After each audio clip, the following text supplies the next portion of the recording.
following situation. A publishing company undertook repairs and overhauling of its machinery.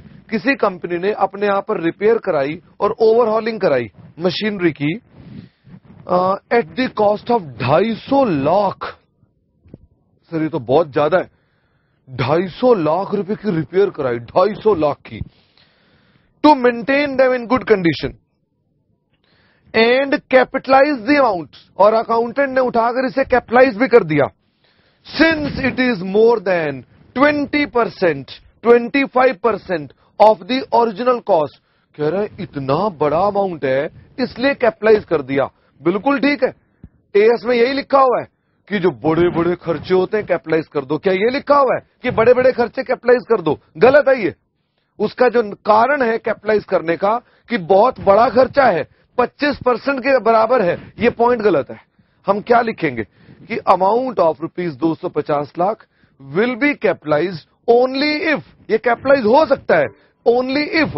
कारण क्या होगा? कारण ये नहीं होगा कि ये खर्चा 25% ऑफ कॉस्ट के बराबर है. कारण होगा only if such expenditure improves the performance of asset beyond standard. In the given case, it is not mentioned that asset is being improved beyond standard. Therefore, the company is not correctly treating rupees 250 lakh. आप auditor हैं तो आप auditor के रूप में हमेशा ये लिखेंगे कि ये ट्रीटमेंट करेक्ट है कि ट्रीटमेंट गलत है. आप ऑडिट के अंदर जब होते हैं ना तो ऑडिटर होते हैं तो अपना विचार व्यक्त करने होते हैं कि भाई इसको हम इस प्रकार से ट्रीट करेंगे. ऐसे ही क्वेश्चन आपका P4 भी है. जरा फटाफट से P4 क्वेश्चन देखेंगे. सब आंसर दिए हुए हैं इसके अंदर भी. वन ऑफ द कस्टमर, ध्यान से बताना बेटे, one of the customer from whom rupees 5 lakh are recoverable for sales gives motor car in settlement of dues. बेटे मैंने लेना था किसी डेटर से 5 लाख रुपए और उस डेटर ने क्या किया? उसने हमें, one of the customer from whom 5 lakhs are recoverable gave a motor car in full settlement of his dues. मैंने किसे 5 लाख लेने थे, 5 लाख थे नहीं उसके पास, उसने मुझे अपनी कार दे दी. जानते हो कौन सा एग्जाम्पल है? एक्सचेंज का. डेटर 5 लाख के, कार दे के चले गए, एक्सचेंज कर लिया हमने डेटर को एक्सचेंज कर लिया. डेटर कितने के हैं? 5 लाख के. और वो कहता है director estimate that the market value of the car is rupees, कितने रुपए की है? 5,25,000. As on the balance sheet date the car have not been registered in the name of the auditee. अभी हमने कार अपने नाम रजिस्टर नहीं करा रखी है. अब मुझे ये बताइए कि मैं कार रिकॉर्ड कितनी करूं? 5 लाख की रिकॉर्ड करूं कि 5,25,000? क्या लिख के आना है? The car will be recorded at fair value of, fair value किसकी? ऑफ डेटर्स 5 लाख और fair value of car 5,25,000, which ever is more clearly evident. In the given case, it is not mentioned which is more clearly evident. Therefore, company can record it according to its more evident value. फिर भी आप लिखना चाहें तो lower value को लिख देना. अगर कहीं पर आप लिखना ही है तो 5 और 5.25 में से लोअर को लिख देना, क्योंकि कम रिकॉर्ड करना ठीक है, ज्यादा रिकॉर्ड करना ठीक नहीं है. तो हम लोग अपने पास इन दैट केस लिख सकते हैं company should record the car eight rupees 5 lakh रुपए. आप इस तरह से अपने सॉल्यूशंस को देकर आएंगे अपने सवालों के अंदर. और देखिए बेटे P3, क्वेश्चन नंबर P3 देखिए फटाफट से. वो कहता है a company has scrapped a semi automatic part of machine not written off. Company ने अपना स्क्रैप कर दिया एक semi automatic part of the machine and replaced with a more expensive fully automatic part. मैंने अपनी कार में से semi automatic part निकाला और मैंने अपनी कार में फुली ऑटोमेटिक पार्ट लगा दिया, which has doubled the output of the machine, जिससे हमारी मशीन की आउटपुट डबल हो गई. फिर वो क्या कहता है? At the same time, machinery was moved to a more suitable place in the factory. तो भाई ये तो सारे अच्छे अच्छे काम कर रहा है. सेमी ऑटोमेटिक से ऑटोमेटिक पर आ गया, इंप्रूवमेंट बियॉन्ड स्टैंडर्ड. और वो कहता है हमने लोकेशन भी अच्छी जगह का रख दी, मशीन को भी अच्छी जगह रख दिया हमने अपने पास.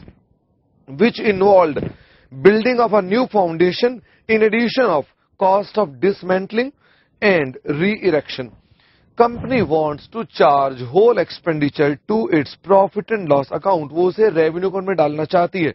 बताओ बेटे, वैसे तो सब बच्चे कई तो कॉमन सेंस लगाते हैं. वो कहना है सवाल में लिखा है कैपिटलाइज कर दो तो नहीं होना चाहिए, वो लिखा है रेवेन्यू में डाल दो तो कैपिटलाइज होना चाहिए. कई बच्चे उल्टा ही करते हैं ना. लॉजिकल है, बिल्कुल ठीक. वो आपको ठीक सवाल थोड़ा देगा, वो उल्टा ही तो देगा ना आपको. यही तो कहेगा ना कि रेवेन्यू में डाल दो तो गलत है, क्योंकि वो आपको कहे कि ठीक ट्रीटमेंट ही है तो हम जवाब क्या देंगे. इसलिए कई बच्चे बिल्कुल तैयार हैं. कई कहते हैं पहले पढ़ेंगे वो क्या कह रहा है, जो वो कह रहा है उसका उल्टा आंसर है. ऐसा हमेशा नहीं होता, कभी कभी होता है. इसलिए आप ऐसा मत सोचना कि हमेशा रूल काम करता है. लेकिन 100 में से 90 सवालों में ऐसा होगा. हमेशा 90% सवालों में जो सवाल में लिखा उसका उल्टा कर देना होगा, लेकिन लॉजिक के साथ लिखना पड़ेगा पेपर के अंदर. तो यहां वो कहता है कि सेमी ऑटोमेटिक से फुली ऑटोमेटिक पे चले गए. ये इंप्रूवमेंट बियॉन्ड स्टैंडर्ड है, कैपिटलाइज होगा. और वो क्या कर रहा है, कैपिटलाइज नहीं कर रहा. तो क्या लिखना पड़ेगा, it amount should be capitalised. Same ऐसे ही क्वेश्चन बेटे आपके पास P2 भी है, P1 भी है. और थ्योरी के सवाल जो रॉ शॉर्ट नोट पूछे गए हैं वो क्वेश्चन नंबर 2 है, जॉइंटली फिक्स सेट्स को कैसे दिखाते हो, several pieces of fix sets को कैसे दिखाते हो. और क्वेश्चन 1 में रिवैल्यूएशन के ऊपर फिक्स सेट्स का क्या करते हो. तो वही रिवैल्यूएशन जो मैं अभी आपको चार्ट में बनवा रहा था वो सब आपने यहां पर थ्योरी के अंदर लिखा हुआ है. ये आपके एग्जाम में सवाल आए हुए हैं. यानी इस प्रकार के सवाल आपको बन सकते हैं 2 या 3 नंबरों के, जो ऑडिट के अंदर भी आ सकते हैं और अकाउंट्स के अंदर भी आ सकते हैं. बेटे इन चीजों को खत्म करते जाएं, घर जाएं और इन सवालों में से 2 सवाल मैंने लिखवा दिए, 2-3 सवाल आप भी कर लो घर जाकर. लगेगा ये कि हां हमको पता है, फिर भी कर लो. 2-3 क्वेश्चन अगर आप कर लोगे तो आपका हाथ बैठ जाएगा, आदत पड़ जाएगी. और फिर जब आप रिवीजन करोगे ना, तो जो मैंने नोट्स लिखवा रखे हैं सिर्फ उनकी रिवीजन करनी है. अपने आप सारे पॉइंट रिवाइज हो गए. ये क्वेश्चन बाद में रिवाइज नहीं करने हैं, पेपरों से पहले ही रिवाइज नहीं करने. पेपरों से पहले जो मैं लिखवा रहा हूं आपको वो रिवाइज करना है. ये आपको सिर्फ प्रैक्टिस के लिए यहां पर इन क्लास प्रैक्टिस के लिए दिए हुए हैं कि 2 क्वेश्चन मैंने करा दिए, 2 क्वेश्चन आपने कर लिए, 2 क्वेश्चन रीडिंग से कर लिए, तो हमें आइडिया लग जाता है कि हम बिल्कुल तैयार हैं. क्योंकि छोटे छोटे चैप्टर और ये हमेशा ऐसा नहीं है कि इनका सवाल हमेशा आएगा. एएस का सवाल हमेशा आएगा, लेकिन एएस 10 का सवाल हमेशा नहीं आएगा. लेकिन हमें अपने पास सभी स्टैंडर्ड जो हैं वो इस प्रकार से करने हैं कि उनके ब्रीफ नोट्स बनते जाएं, उनकी प्रैक्टिस होती जाए और साथ साथ में उनकी क्लैरिटी भी होती जाए. ये मैंने आपको अपना अकाउंटिंग स्टैंडर्ड 10 बताया, और ये मैंने आपसे कहा था कि हम लोगों ने करना था आपके साथ. और इस अकाउंटिंग स्टैंडर्ड के बाद हम आज की क्लास शुरू करेंगे.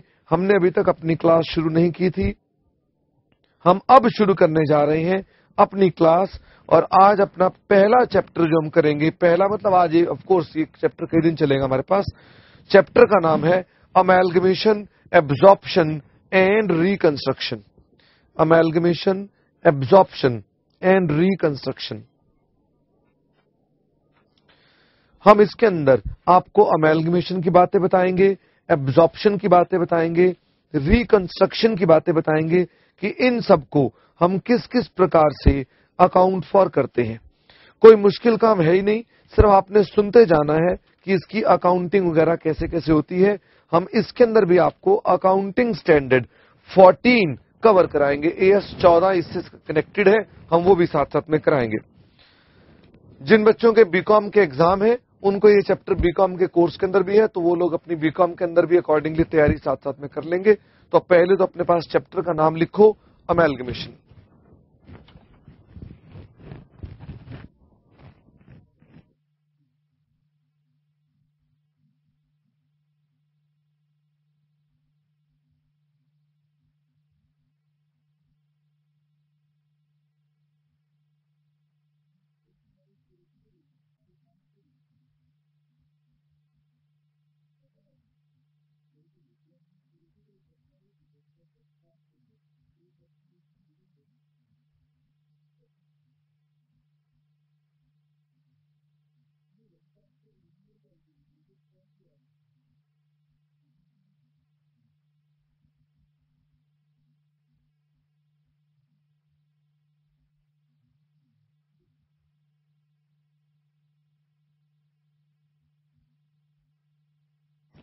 یہ پیپر دے دو مجھ کو یہاں page.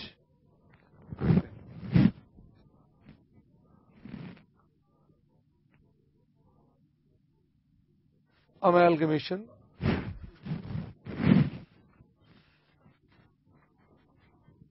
absorption,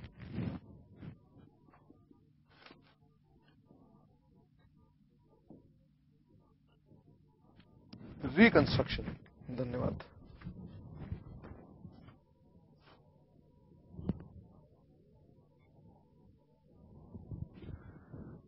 Amalgamation, absorption and external reconstruction. لو بیٹے یہ ہمارا ایک دوسرا چیپٹر سٹارٹ ہو رہا ہے. Chapter number 2.